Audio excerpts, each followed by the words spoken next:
Hi, and welcome back to another video. And today I'll once again be talking about the upcoming federal election in Canada, where we did actually have seemed to be a pretty close race, and now it has seemed to really starting to be less competitive and kind of in the bag for once again a specific party, that being the Liberals. Originally, this election, as almost everyone in Canada and a lot of people over here in America know, and I'm assuming most people also in the world know, that this election was in the bag for the Conservatives. The Conservatives had originally this 25-point lead. They had this 25-point lead where Pierre Poilievre and the Conservatives were projected to win this huge supermajority. The election was kind of ruled out for the Liberals. They were projected to not just, get voted out of power, but get voted out where they would be dropping all the way to third place, and the NDP would become the opposition for the first time in over a decade. However, that is no longer the case, as we have seen not just a rapid decline of the Conservatives in the polling, but the same for the NDP and a massive surge for the Liberals. Now, I have explained why multiple times, but if this is your first time watching one of my videos, basically, President Donald Trump comes in, threatens the existence of Canada, threatens launching tariffs on Canada, on Mexico, and now, as of very recently, a whole bunch of countries. A whole bunch of countries. It upset the Canadians as much as the Mexicans, but mostly, more importantly, the Canadians. So much so, whereas before they wanted to vote for the Conservatives because they were upset about the housing crisis. They were upset about the way the economy was going. They were upset about high prices. All of that no longer mattered once the more bigger and important issue came up where America wants to annex us. They're throwing tariffs on us. They're attacking our country. They're making fun of our Canadian leaders, and they were rightfully upset. And they believe, and I've mentioned this in some of my previous videos too, where they believed that the only party that really represents the opposition to President Trump, the one person that is threatening not just their country, not just their leaders, but their existence of their nation, and they believe that the only opposition to somebody like that would be the Liberal Party. They don't believe it can be the NDP. They certainly don't believe it can be the Conservatives or the Bloc or the Greens, and they believe it's the Liberals, who they have voted or they have voted 3 times to keep in power. Well, first they vote them into power, second time to keep in power, third time keep in power again. 2015, 2019, and 2021. Now we are here at 2025, and we are, approaching this election that at first seemed to be in the bag for the Conservatives, then it seemed to get competitive, and now it's just inevitable that the Liberals are going to be winning. It is a massive, massive, picture, and it is completely different on what we were seeing before. Just a matter of months ago, the Conservatives were projected to be winning, a huge majority, a super majority. And now there's a 94% chance that the Liberals are going to be winning a majority. And there's only a 2% chance that the Conservatives will be winning the majority. And there's also a 5% of the Liberals winning a minority government. So the most likely outcome here, as of right now, is that the Liberals will win a majority. There has been talk that, once again, just like in 2021 with Justin Trudeau, that the Liberals could win a minority government. There is a 5% chance of that happening. 5%. There's a 94% chance, meaning very extremely likely, that the Liberals will probably win a majority government for the first time in a very long time. And we were looking at, for the first time in a very long time, that the Conservatives could be voted back into power.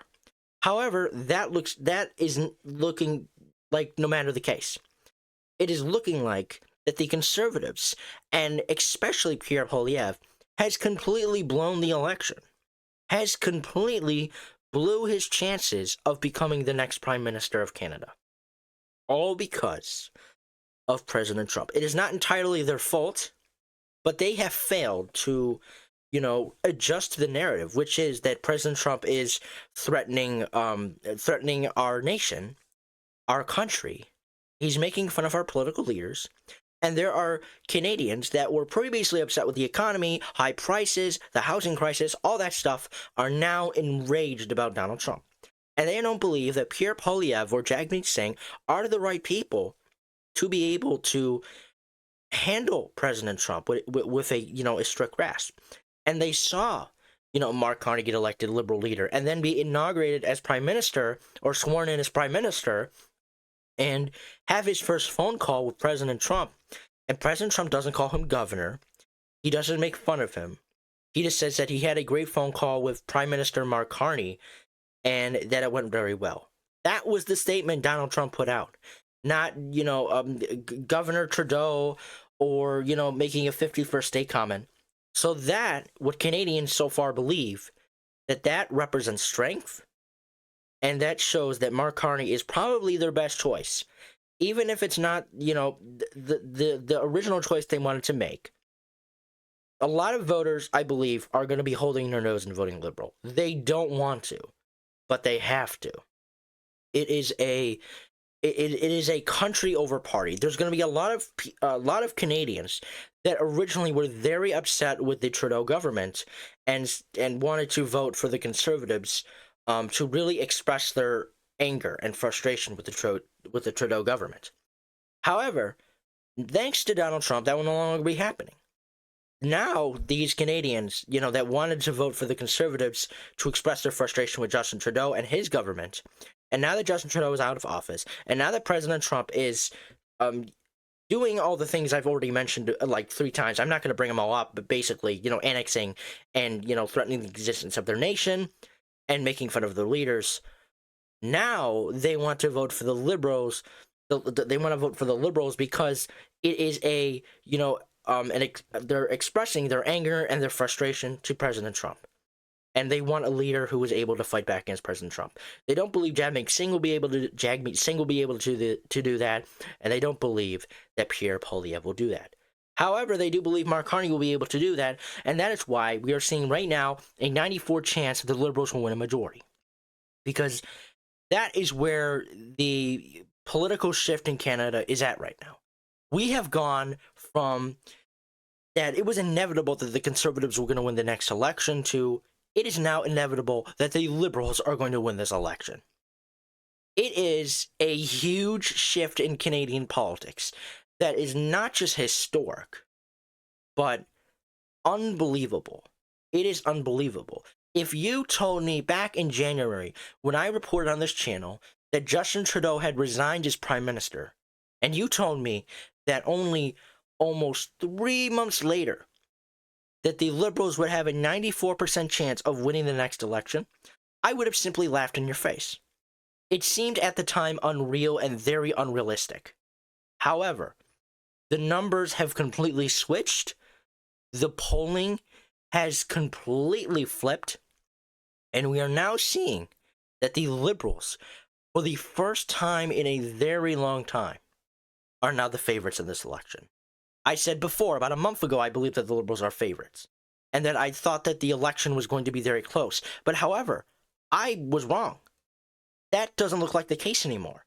As you can see here, that the seats projected, the Liberals could win a wide margin of 204.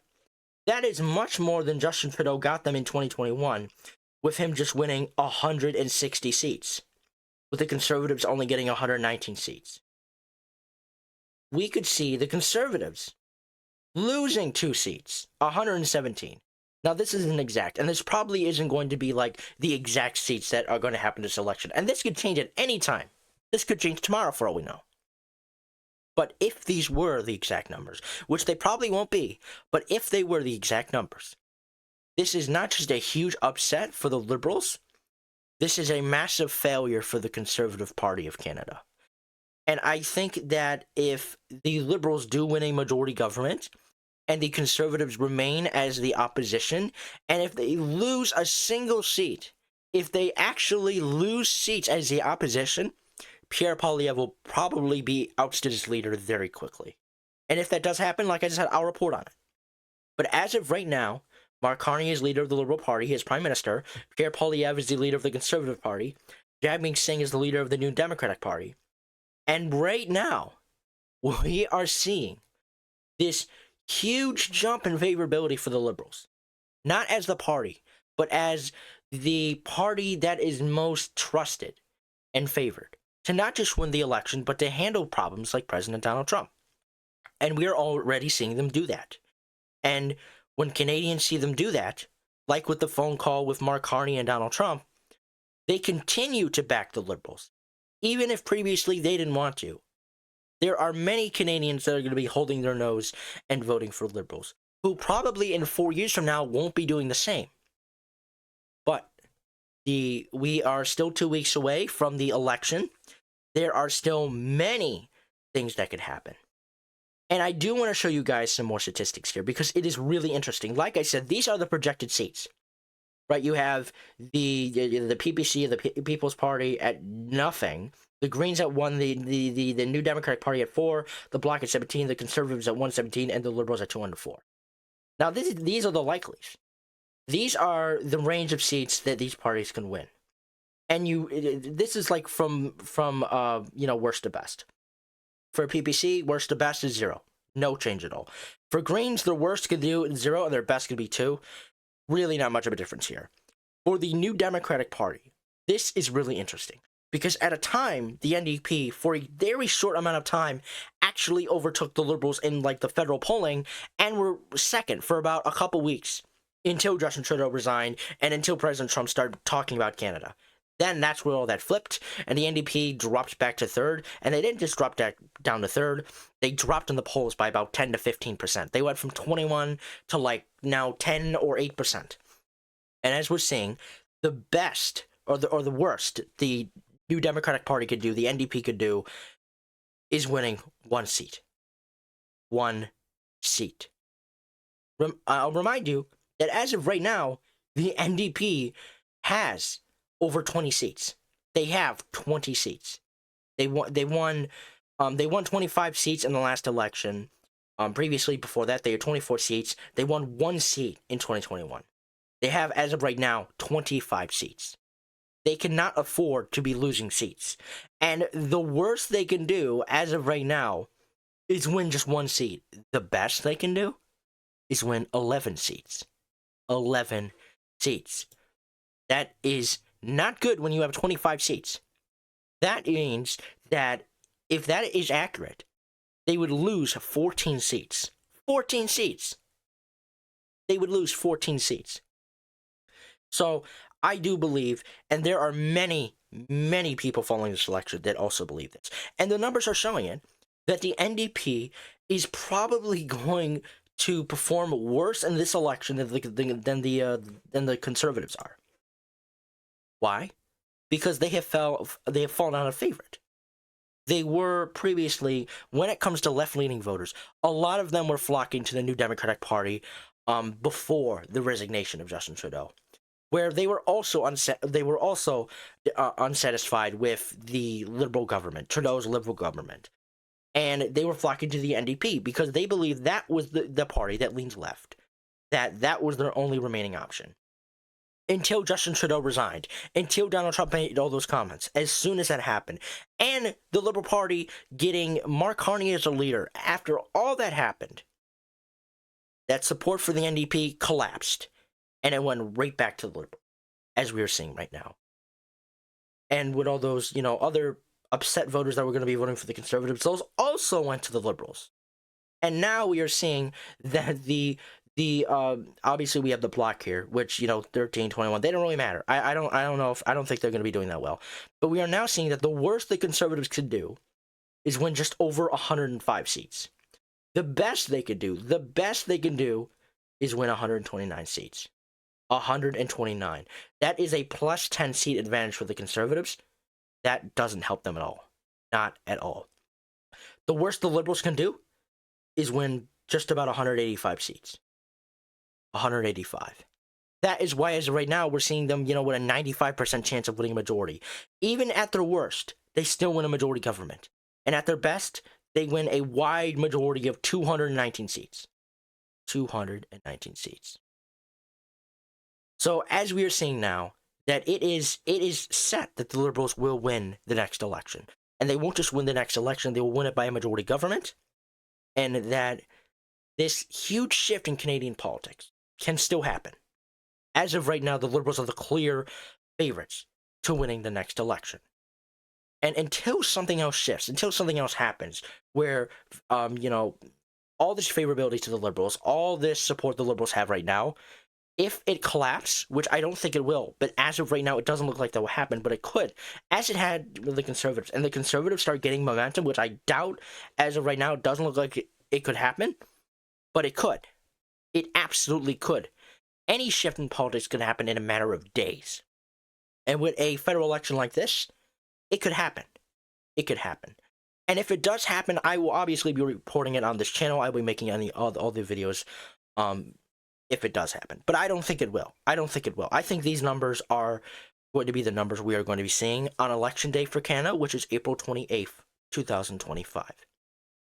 And on April 28th, 2025, I will be out with a video on this election. I am following this election as close as I can as an American. And when we know the results, I will let you guys know. And on Election Day, on April 28th, I'll be making a special video, probably doing my first and only prediction on what I think the exact seats are. I can't tell you guys as of right now, because with an election system that Canada has, and with Great Britain as well, and so many other European countries, it is really hard to get the election right, to get the exact seat count. So until we get closer to Election Day, I will not be doing any predictions. But on Election Day, I will try to give you what I do believe will be my exact seat count on what I think the election results will look like. But until then, we will see. And it's only a matter of time until something changes, until something happens, until anything big happens. All eyes will be on Mark Carney, Pierre Poilievre, Jagmeet Singh, and especially Donald Trump. And we will see what happens in the last 2 weeks of this campaign. But until then, that is it for today's video. I hope you guys enjoyed watching. And if you did, please like and subscribe. And I will see you all in the next video. Bye.